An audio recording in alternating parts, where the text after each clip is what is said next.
In today's video, I'm going to teach you how to trace an email IP address. To get started, we first need to understand what an IP address actually is. So, when you send an email, it just doesn't fly through the air aimlessly. It travels through the internet and eventually reaches its destination. And this is where an IP address comes in. Think of it as the postal address of the computer or server that sent the email.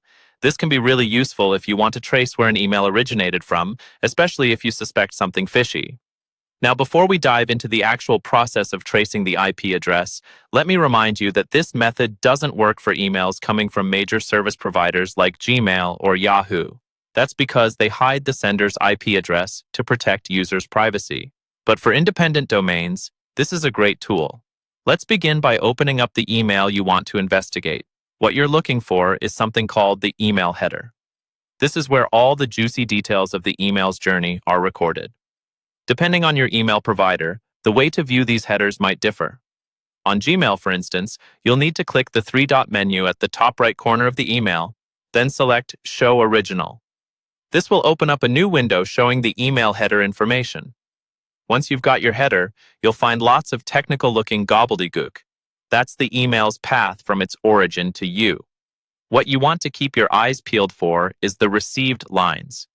These one-liners often list the servers the email passed through. In most cases, the line you're after will be the first received line from the top. Jot down the IP address that follows, which usually follows the received from part.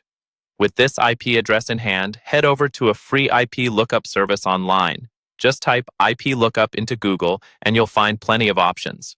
Enter the IP address into the search bar provided by any of these sites, and voila! It'll reveal the geographical location of the IP address, and sometimes even the name of the internet service provider. It's worth mentioning that tracing an email's IP address for anything beyond personal curiosity should be approached cautiously. It doesn't give you pinpoint accuracy or access to someone's personal information, and using it for malicious intent is definitely a no-go. So, there you have it. A simple way to trace an email IP address. While it might sound a little technical, once you do it a couple of times, it becomes second nature. Keep this tool handy for the times you need to do a bit of detective work on those mysterious emails in your inbox. Thanks for joining me today, and I hope you found this guide helpful. Be sure to like, subscribe, and maybe even leave a comment if you've got any questions or need further clarification. Happy tracing!